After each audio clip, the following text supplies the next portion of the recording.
everyone. Hope all of you are doing well. Welcome to your third lecture of the course. I am Pranalee Sharma from Azim Premji University. I am part of the team supporting DERT in facilitating the 6-month certificate program on foundational stage. By now, you have already been familiarized with the domain of early childhood, its significance, and what do we mean by children or childhood, how growth and development occurs in childhood, correct? Now, in this lecture, we will try to understand how to make this growth and development effective in a structured setting like early childhood education classrooms, preschool classrooms, Anganwadis, etc. So as you already know that you can see on the screen that today we will engage with the concept of developmentally appropriate practice. We can begin with the meaning of the term. If we try to break it up a little bit, developmentally in a way that is related to the development of the child. So developmentally appropriate, as the name suggests, something which is suitable for the child's developmental stage, considering their physical, emotional, social, cognitive abilities. Now, when we add the word practice to this, developmentally appropriate practice, then it means something which is a method, an idea, a belief, a strategy maybe. So the entire term of developmentally appropriate practice is a method of engaging meaningfully with children. It believes in providing learning experiences and opportunities that a child of a particular age group can do. Let's go back a little in history. Where did this come from? In the 1980s, it was observed that a lot of emphasis was on formal instruction in academic skills such as learning addition, subtraction, learning the alphabets, and to read and write a particular language. But also by then it was already established through research that children learn through concrete and play-oriented approach, and especially in their early years. The National Association for the Education of Young Children, NAEYC, they came up with the framework of developmentally appropriate practice in early childhood education in the year 1986. And it's not a very old framework actually, it's just been in the 80s. So this framework believes that intentional and informed teaching supports the development of the whole child, that is across all the domains. The framework emphasizes on the fact that the teaching should be such that it must meet where the child is. The teaching should meet the child. The teaching should be such that it is meeting their developmental stage, their developmental age. The teaching shouldn't be beyond their capacities. It cannot be beyond their ability. So basically, developmentally appropriate practice, which is popularly called DAP, these are methods that promote each child's optimal development and learning through play-based approach. The concept of developmental appropriateness has two dimensions, two things which determine the appropriateness, whether something is developmentally appropriate or not. And these two things are age appropriateness and individual appropriateness. Now, what is age appropriateness? We have our chronological age, correct? We may be in our 20s, we may be in our 30s. There are 3 years old, 4-year-olds, 5-year-olds, right? Age appropriateness helps us in developing activities which are appropriate to one's chronological age.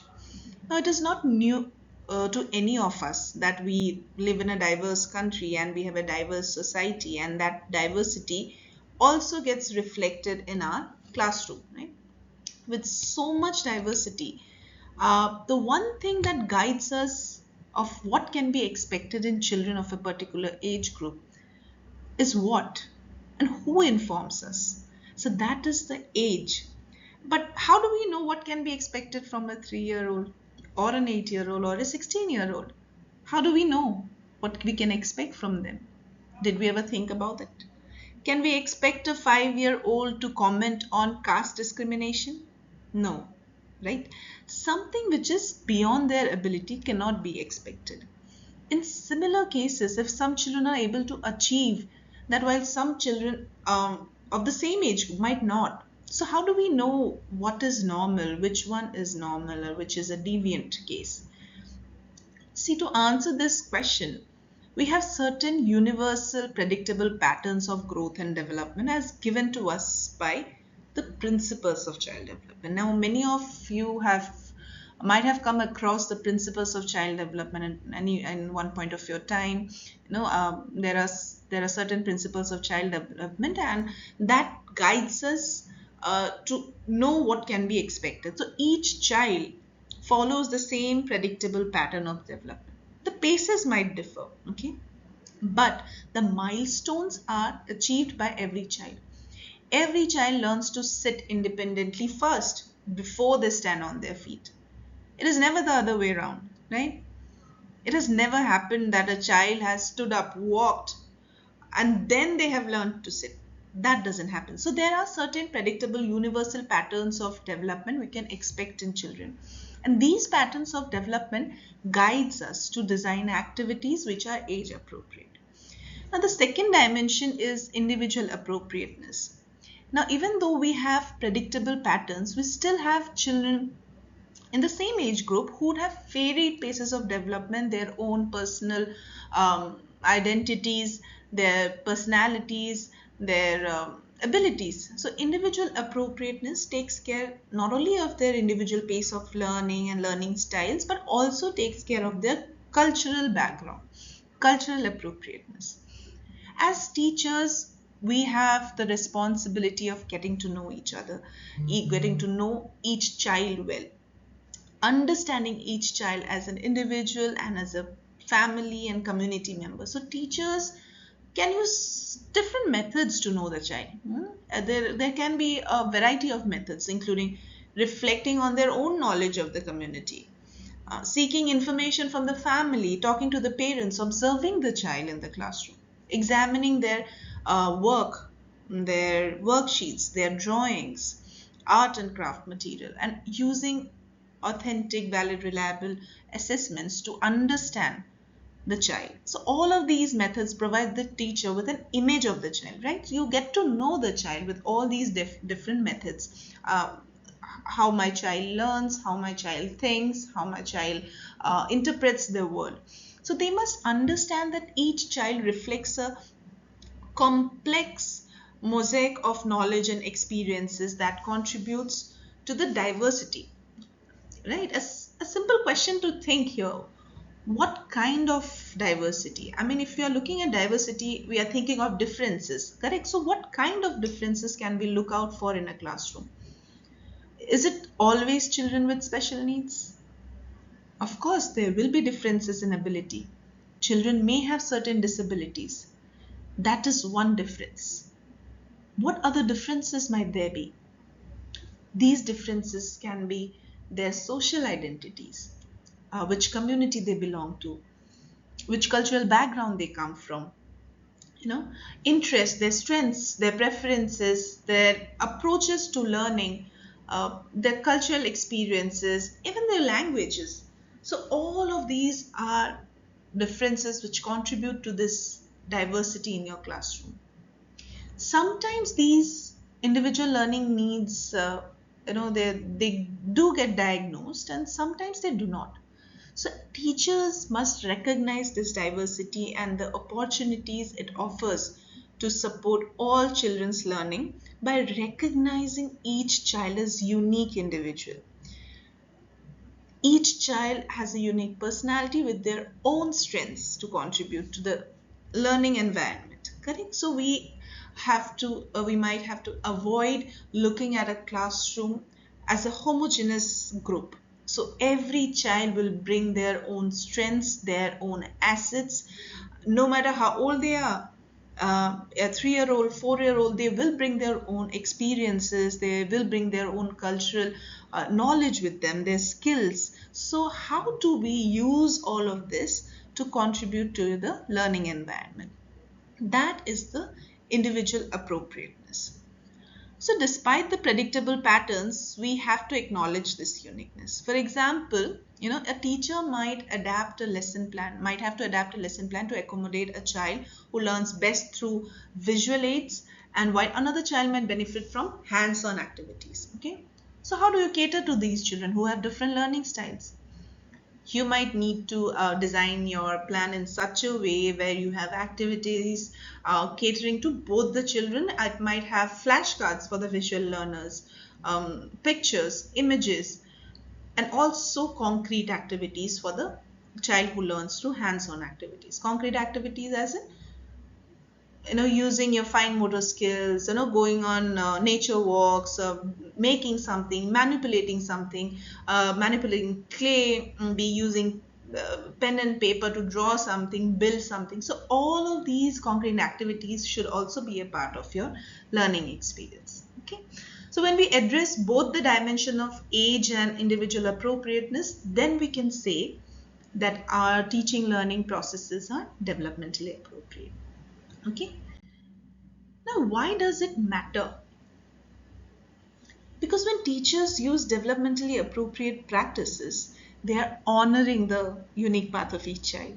They're not forcing children into a mold, but they are guiding, they're supporting them step by step.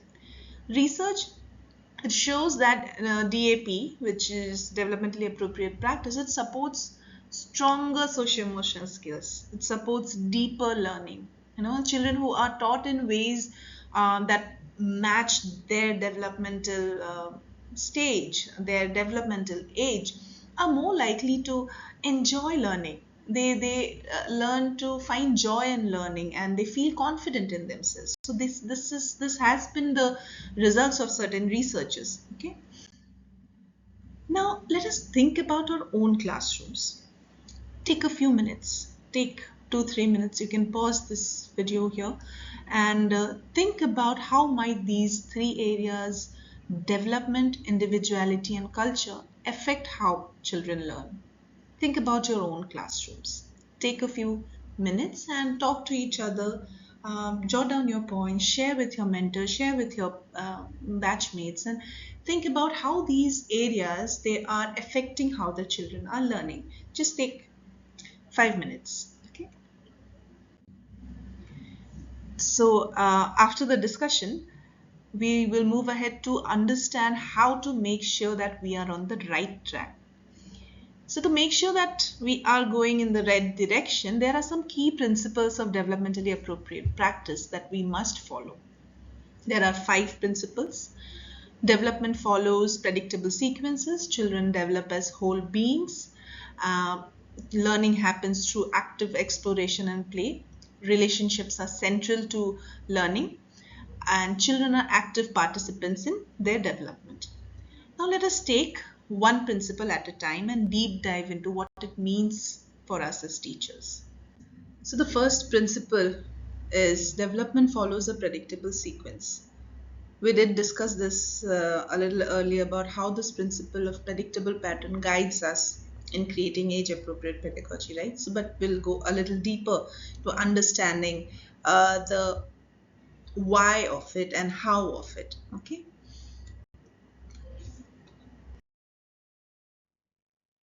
When we say predictable sequence, we must know what that predictable sequence is. No? The literature on child development guides us to know which developmental milestones to expect in children. So this predictable progression helps caregivers, teachers, educators to anticipate what a particular child might be ready to learn or do next. It also provides a framework to identify any potential developmental delays. For instance, if a child is about to be 2 years and has not yet started walking, it may prompt further observation or referral, as walking typically occurs between 12 to 18 months. When we think about physical development, no, you must have observed in children that the fingers are developed at the end. Now, have you seen a child trying to catch a ball using both their arms? No, they use their arms and not their hands initially. That growth development happens later. Now, that development is termed proximo-distal. Similarly, the development also happens from head to toe. The cephalocaudal, Cephalum means head and caudal means tail. So you must have observed how babies gain strength in their head and neck first and then their arms and legs. So the development also moves from head to toe and also from the center to its proximities, the hands and fingers, the fingertips, moving from the arms away. Even in language, if you have observed that the child babbles words such as ba ba ba ba da da da da, and then moves on to utter their first word and maybe then two word and then sentences, right? So these are the ways how our developmental milestones, the principles of child development guides us on what to expect. The next thing that helps us to understand this predictable sequence are our child developmental theories.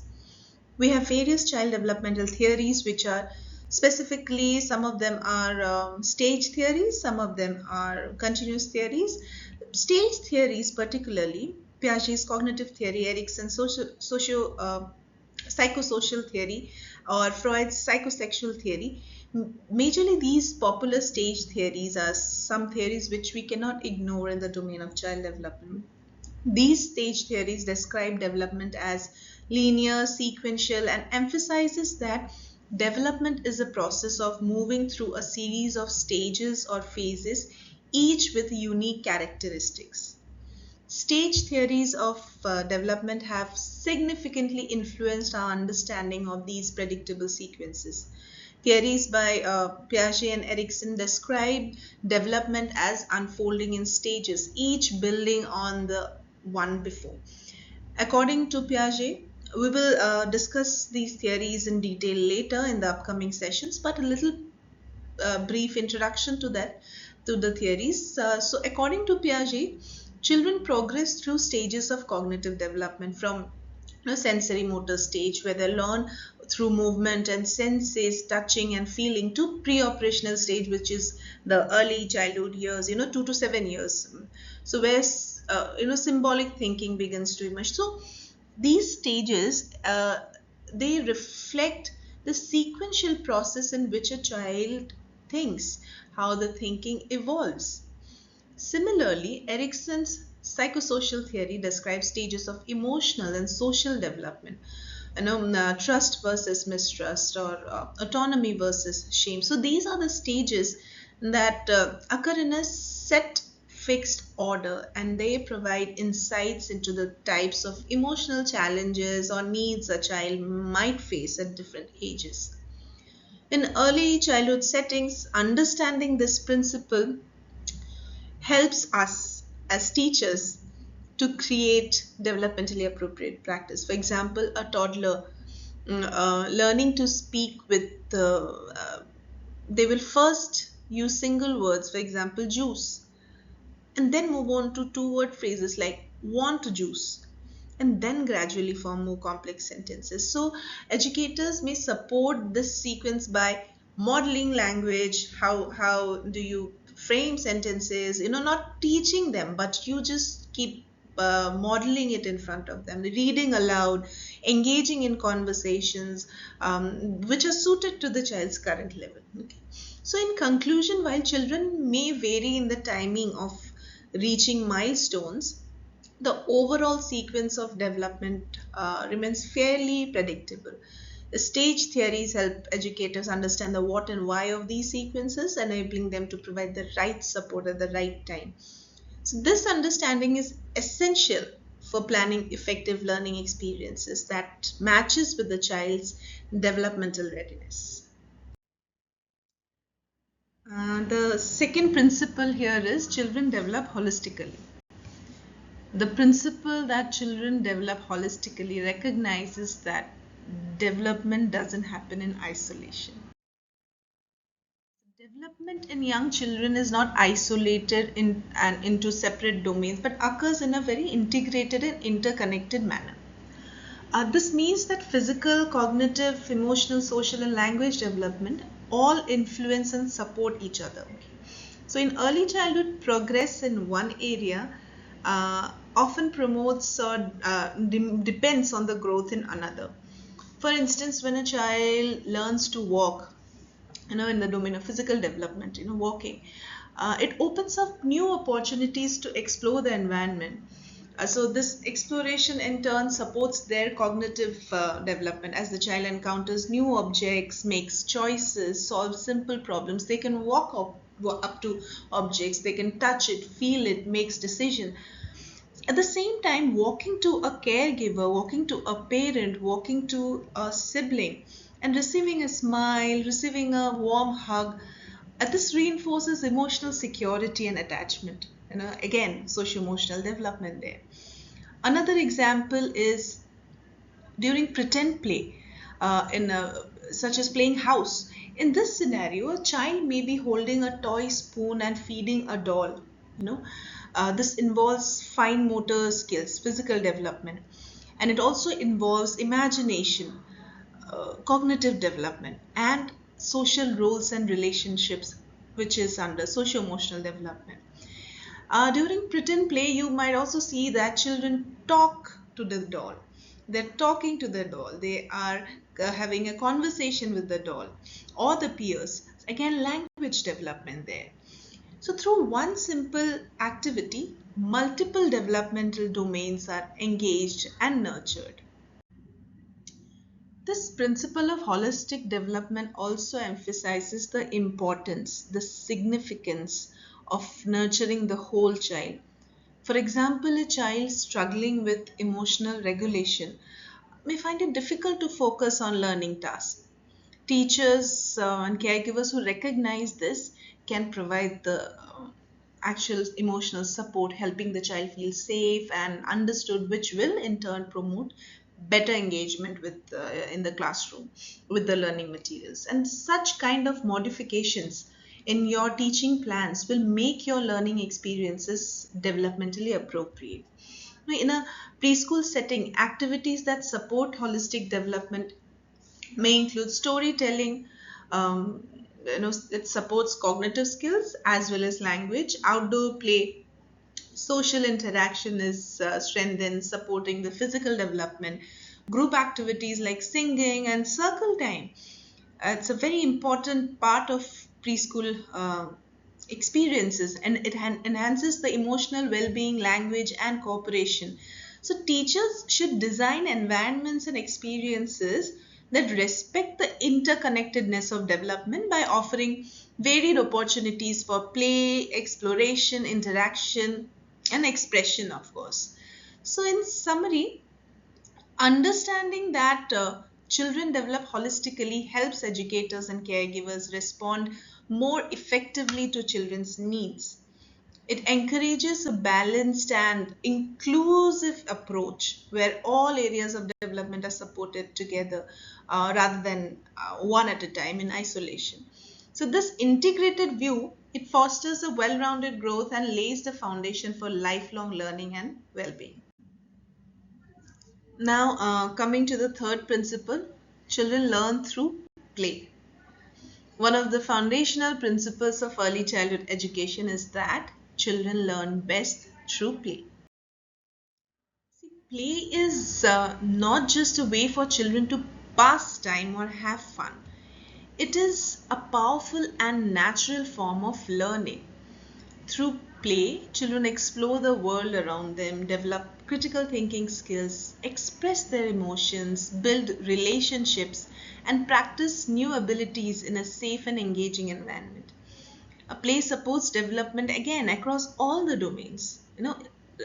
Cognitive, physical, social, emotional, all of the domains of development are developed and strengthened through play in this, specifically in this age group. For example, when children build a tower with blocks, they're developing fine motor skills, right? Physical domain. Then they are also learning about balance and structure, which is part of the, cognition, their cognitive domain. They're cooperating or negotiating with the peers while playing the blocks. Then there's social and emotional development also happening. This kind of hands-on active engagement is how young children make sense of the world. Play also allows children to learn at their own pace and also follow their interests, which leads to more meaningful learning, more deeper learning. Because play is enjoyable, and it is self-motivated. When you are also at this age, when we also engage in activities which are fun, it leads to deeper and meaningful learning about something. Because play is enjoyable and self motivated, children are more likely to be engaged and invested in what they are doing. This intrinsic motivation fosters curiosity and a love for learning. So, educators, teachers play a very crucial role in supporting learning through play by creating. How do you know that? By creating rich play environments, engaging in purposeful interactions. For example, during a block play activity, a teacher might introduce vocabulary like tall, wide, balance, gently guiding the child's thinking without taking over the play. You know? So, in conclusion, play is central to how young children learn. It is through play that children experiment, discover, and make connections. When we value and support play, we respect the way children learn. They how they learn and grow. Therefore, high quality early childhood programs, they prioritize play-based learning as essential and not optional, and that is what lays foundation for lifelong skills such as creativity, collaboration, resilience, and problem solving skills that children will carry with them well beyond their early years. One of the core principles of early childhood education is that relationships are central to a child's development and learning. From the moment a child is born, relationships with caregivers, family members, and educators form the foundation for how they experience the world. Positive, responsive, and secure relationships help children feel safe, valued, and confident to explore, learn, and grow. In early childhood, development does not happen in isolation, as we all know. Young children are highly dependent on adults to meet their physical and emotional needs. So, when caregivers consistently respond to a baby's cries, holding them, talking to them, and smiling at them, the child begins to develop a sense of trust. This forms the basis of secure attachment, which is essential for emotional and social development. Children who have secure attachments are more likely to be curious, resilient, and able to form healthy relationships with others. For example, a toddler who has a strong, trusting bond with an educator, with a teacher, is more likely to engage in play and learning activities confidently. They're also more willing to take risks, try new things, express their needs. And when children feel emotionally secure, their brains are better able to focus on learning rather than being on a consistent alert for threats or stress. So relationships are also key to development of language and communication. Babies learn to talk by listening to the voices of those around them and engaging in back to forth interactions.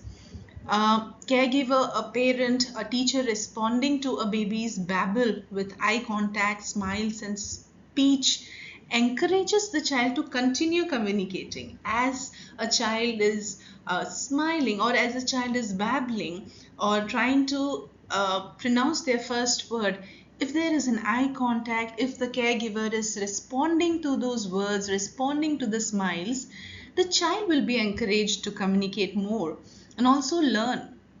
Similarly, when an educator has a warm and responsive relationship with a preschooler, the child is more likely to engage in conversation, more likely to ask questions, and participate in group discussions. Thirdly, social development also grows out of early relationships. Through everyday interactions with adults and peers, children learn important social skills such as sharing, empathy, cooperation, conflict resolution, a very core skill that human beings should learn how to resolve a conflict. For instance, in a preschool classroom, a teacher might model and guide respectful interactions during play, helping children learn how to take turns, how to express their feelings with words. These relational experiences shape children's understanding of how to behave and relate to others. Strong relationships also support self-regulation, extremely important. How to manage your emotions. If you're angry, anger is a valid emotion, but how do you act when you are angry? Are you able to manage your emotions and behavior? When children are upset, a calm and empathetic adult can help them understand and express their feelings, teaching them different strategies to cope. So, over time, with repeated support, children learn to manage their emotions independently. So, educators play a crucial role in building these relationships by being emotionally available, by being consistent in their efforts, and being responsive. Simple actions like greeting children warmly. Hello, how are you? How was your day? How was your trip to school? Such a warm welcome. Listening actively to what they're saying, getting down to their eye level, and showing genuine interest in their thoughts and experiences help create a trusting bond. In conclusion, relationships are not just important, they're essential. They're very crucial and vital element of development and learning in early childhood. Every interaction with a caring adult shapes a child's brains, emotions, and sense of self. When educators and caregivers prioritize strong positive relationships, they create the foundation for children to thrive socially, emotionally, and intellectually, both now and in the future. Another key principle in early childhood education is that children are active learners. This means that children learn best when they are engaged in hands on, meaningful experiences that allow them to explore, experiment, and make sense of the world around them. Young children are naturally curious, yeah, and innately curious and eager to learn. They are not passive recipients of information. Instead, they learn by doing. They learn by questioning the world. They learn by discovering through their own actions and interactions. From birth, children begin to learn through active explorations. Infants reach for objects, put them in their mouth, and observe how things move and how they sound. These early actions are not random. Yeah, they are purposeful attempts to understand their environment. As children grow, their learning becomes more complex. A toddler, maybe stacking blocks, learns not only about size and balance, but also about problem solving. Also about persistence when the tower falls again and again, and then the child is doing, balancing or stacking the blocks again. In early childhood, play is a primary way, through which children engage in active learning. For example, when a child pours water from one container to another, they're exploring concepts of gravity, they're exploring concepts of volume and cause and effect. When children dig in sand, build blocks, or create something with paint, they're experimenting there too. They're observing and making decisions based on what they see and feel. These sensory rich, open ended experiences stimulate thinking and foster deeper understanding. In a way, you could say a child is an exceptional scientist who is trying to do all sorts of experiments and repeatedly, with persistence, trying to understand the world around them through these experiments. Children also learn actively through social interactions. A preschooler engaging in a role play game with friends is learning not only about imagination and storytelling, but also empathy, how to negotiate with people, what is cooperation, how to cooperate with peers. So, all of these things they are trying to learn through the medium of play. When children work together to solve a puzzle or build something, they develop cognitive and social skills simultaneously. Active learning in a group encourages children to express ideas, listen to others, adapt their thinking. Here also, educators play a vital role. rather than simply delivering information. Effective educators create rich and stimulating environments and pose thoughtful questions that encourage children to think and explore. For instance, instead of telling children how plants grow, a teacher might just guide them to plant seeds, observe the changes, and talk about what they notice. You can give them a learning experience of getting some seeds, planting them in the classroom, and every day coming and observing the changes that they see in the pot. So, this hands on process promotes inquiry, critical thinking, and deeper learning. Active learning also respects each child's pace and interest. So, as we all know, that they are learning in different paces because children learn in different ways.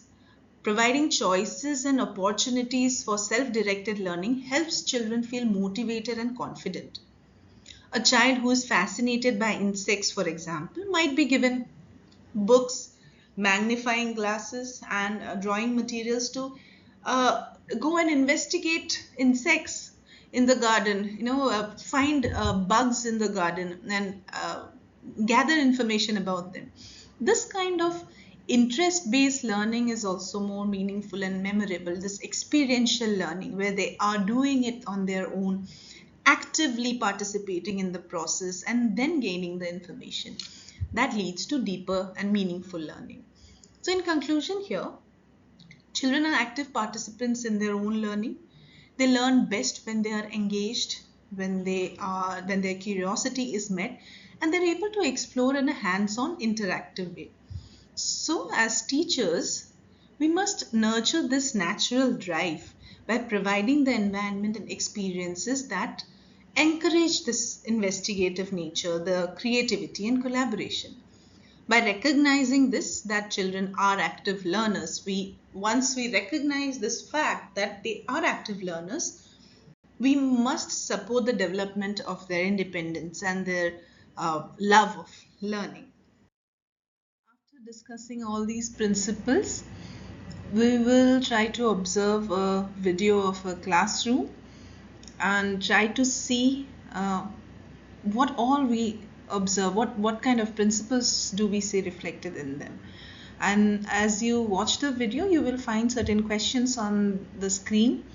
Keep a note of those questions as you watch the video, reflect on it, and try to see if you find any responses to your questions. We will continue the discussion after you watch the video.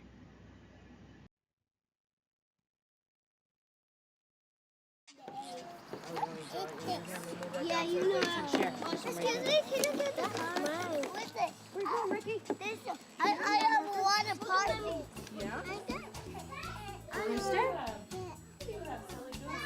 Same. The rooster. Mm-hmm.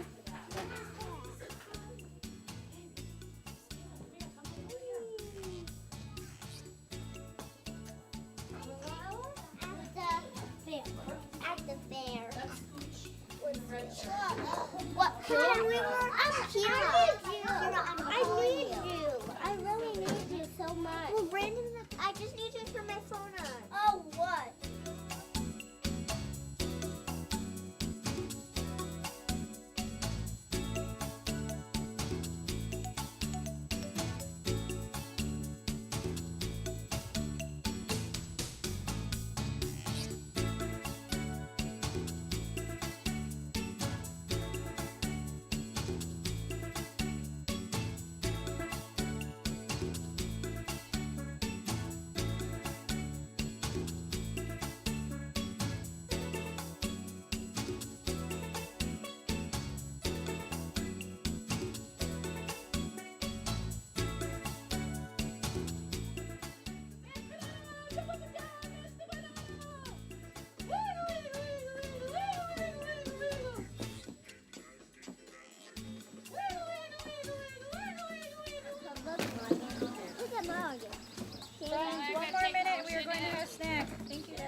Here we go, buddy. That one's for my little Sandy.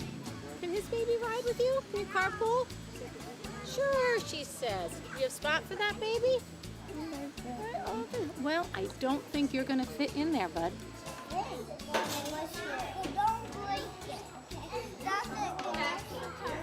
pretty. She's really shy. Write a song in my bones.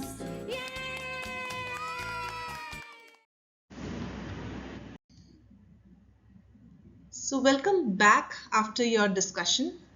Hope you had a rich discussion. See, there are certain myths around this term, developmentally appropriate practice. So these myths represent collective opinions that are based on false assumptions, and also some are the product of wrong reasoning, right? So we'll try to see a few of these myths and talk about what actually developmentally appropriate practice is in reality. A common myth that persists is that there is one definitive correct way to implement developmentally appropriate programs. But the reality is far more complex. Firstly, children are incredibly diverse in how they grow, learn, and interact with the world.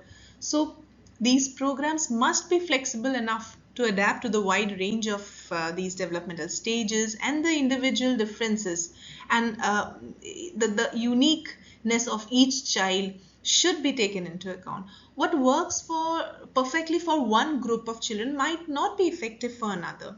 For example, a program designed for toddlers in a small rural community may differ significantly from one tailored to preschoolers in a urban setting.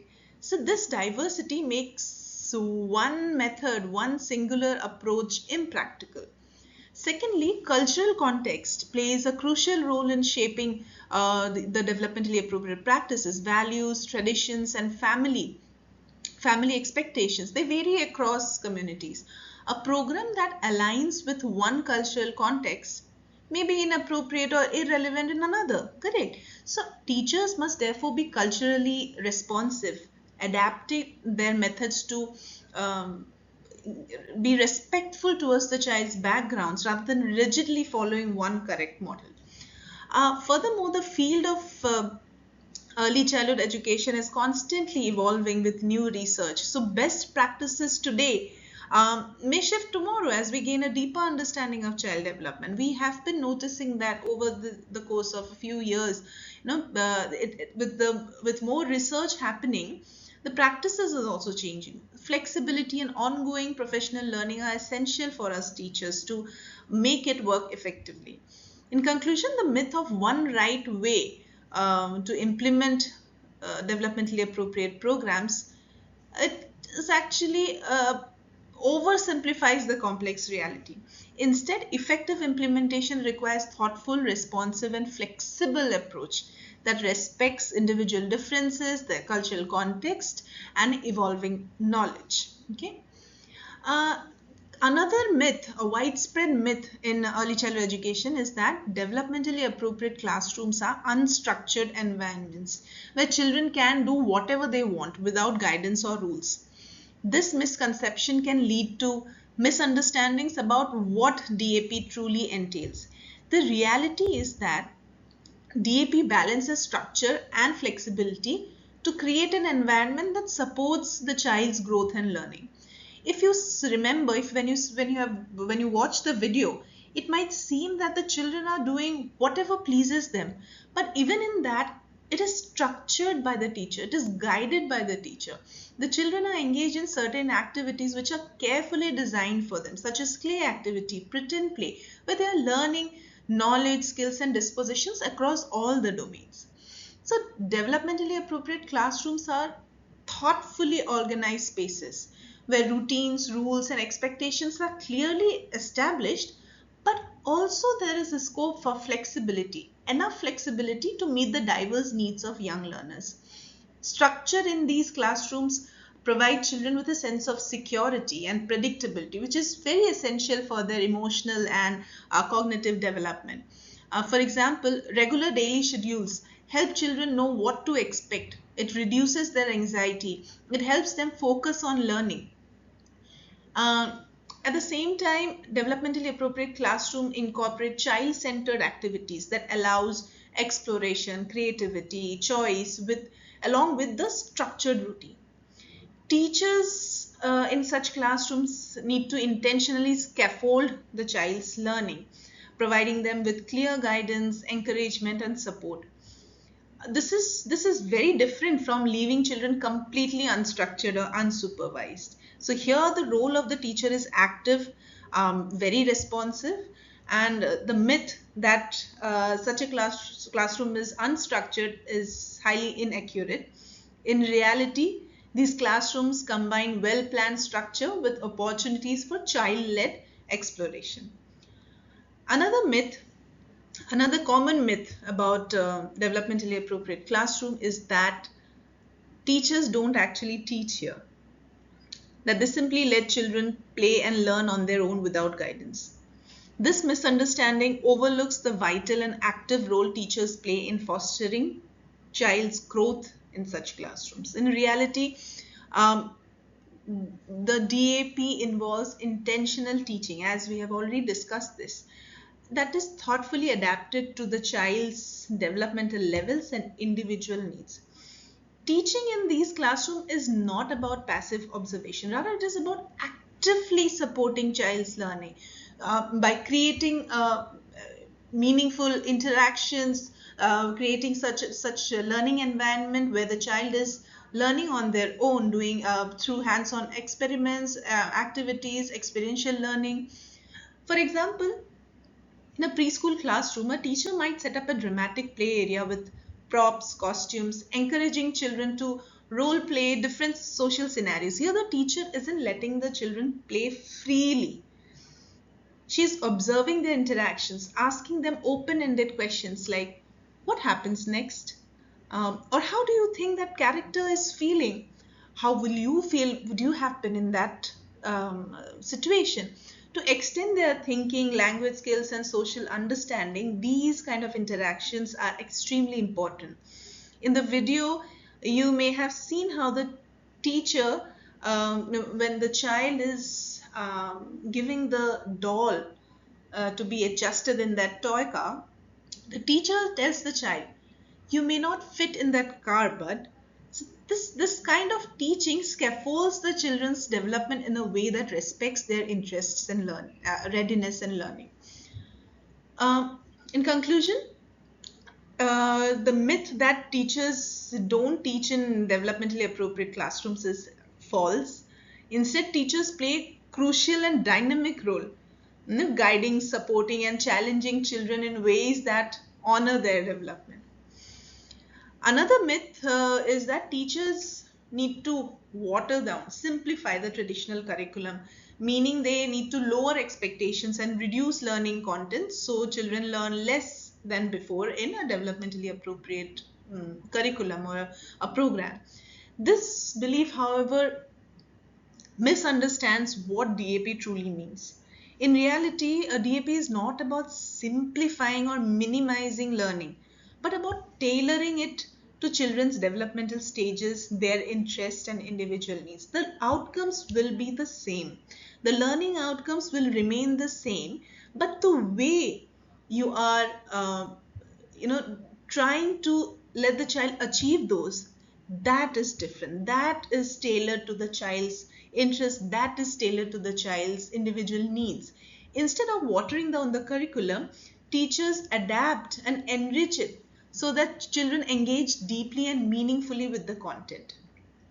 For example, in a traditional curriculum which focuses heavily on rote memorization of letters, alphabets, numbers, a developmentally appropriate approach, a practice might involve teaching literacy and math concepts through play-based activities.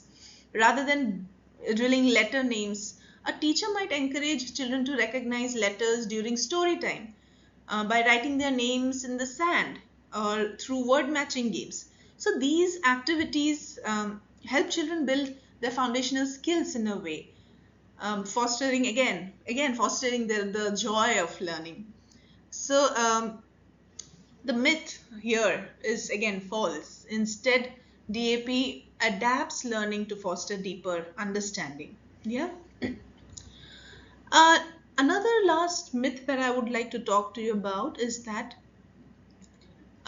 in a developmentally appropriate program, academics have no place. Young children should only play and explore without any formal learning is a myth. This misconception can lead to the false idea that developmentally appropriate classrooms, they are neglecting the academic skills, which is entirely false. In truth, academics and developmentally appropriate practices go hand in hand, only when implemented thoughtfully. So DAP recognized that early childhood is a critical time for learning these foundational academic skills such as literacy, numeracy, problem solving. However, instead of teaching these skills through rigid drills or worksheets, DAP integrates academics in ways that match their natural curiosity. For example, a teacher might introduce letters and sounds through story time rather than flashcards with A for apple, B for ball, C for cat. Children might learn to recognize the letter B by exploring a basket of objects that start with that letter, or by creating art projects centered around the letter's shape. This playful approach builds early literacy skills. In maths also, in mathematics, young children might learn concepts like counting, sorting, and pattern recognition during their activities. There are several such activities, playing with blocks, also measuring ingredients during cooking, creating a dish, interpreting a recipe. So all of these playful activities, they lead to deeper learning. In conclusion, this is, and again, simply not true. So academics are an integral part of early childhood education. Now, when we say academics, we are not just talking about cognitive domain. We're talking about language. We are talking about socio-emotional domain. We are talking about arts and aesthetics too. So academics are an integral part, but they are taught through age-appropriate, engaging, and meaningful experiences. Okay. This is one domain that we all struggle with. After knowing so many principles, learning about all these, the significance of theories and everything, how are these going to look like in classrooms? What are the implications for us as educators, as preschool teachers? See, there are some key implications we will talk about now. Teachers must be intentional to make this work. DAP requires that teacher make intentional decisions. Nothing is done randomly. Every activity, routine, interaction should have a purpose. Whether it's reading a book during a circle time or setting up materials in the art corner, the teacher must ask themselves, why am I doing this? How does this support developmentally appropriate learning? For example, if a teacher introduces a counting game using natural materials, it's not just to keep the children busy, it's to promote early math concepts in a meaningful way. Second is, teachers need deep knowledge of child development. I understand that this is something that requires a lot of time, lot of effort, lot of engagement. But to apply DAP effectively, teachers must have a strong foundation in child development theories and milestones. This helps them recognize what is typical of certain ages and identify any red flags that may require support. For example, knowing that most 3-year-olds are beginning to use symbolic thoughts help a teacher understand why pretend play is such a powerful tool at that stage. So that is another thing that the teacher needs to take effort in. Teachers must differentiate instruction. We have been talking about individual appropriateness all this while. One size fits all. That kind of teaching doesn't work in DAP. Children develop at different rates, have different interests, learning styles. So teachers need to differentiate learning experiences. This might mean offering multiple ways to explore a concept. If it's one simple concept of turn taking, that can be introduced using through storytelling, dramatic play, art, manipulatives, so each child can engage in a way that is meaningful for them. For example, a teacher may support a child who is still learning to speak by using visual aids and gestures, while encouraging a more verbal child to narrate a story using puppets. Another is teacher design responsive environments. So DAP calls for environments that support exploration, independence, and relationships. The physical space should be safe, accessible, and secure. The child should feel safe and secure and valued, acknowledged. So materials should be open-ended, culturally relevant, and adaptable to various skill levels. So teachers must regularly observe how children use the environment and adapt it as needed. For example, if children are constantly gathering around the block area, perhaps it's time to expand it. Mm, or add new materials to keep the learning fresh and engaging. Mhm. Teachers use observation and assessment thoughtfully. So assessment in a DAP framework is ongoing, authentic, integrated into daily routines. We'll be talking more about assessment in the upcoming lectures, sessions. Teachers observe children in play. They need to take notes, collect work samples, use checklists, developmental tools, not to judge, not to evaluate, but to understand and support learning. Importantly, assessments should inform the teaching. Assessment should be such that the teacher is being getting the information about how the teaching learning process is going on rather than evaluating the child. For example, if a teacher notices a child consistently avoids group activities, they may design small group games that gently encourages peer interactions. Teacher build meaningful relationships. DAP emphasizes that relationships are core of learning. Teachers must develop warm, respectful relationship with children and their families. This emotional connection builds trust and promotes learning. So, children in such a scenario, children are more likely to take risks because they know they are safe.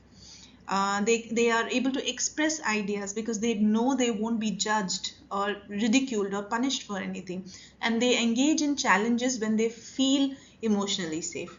So teacher also acts as co-regulators, helping children learn to manage emotions and behavior by modeling calm responses.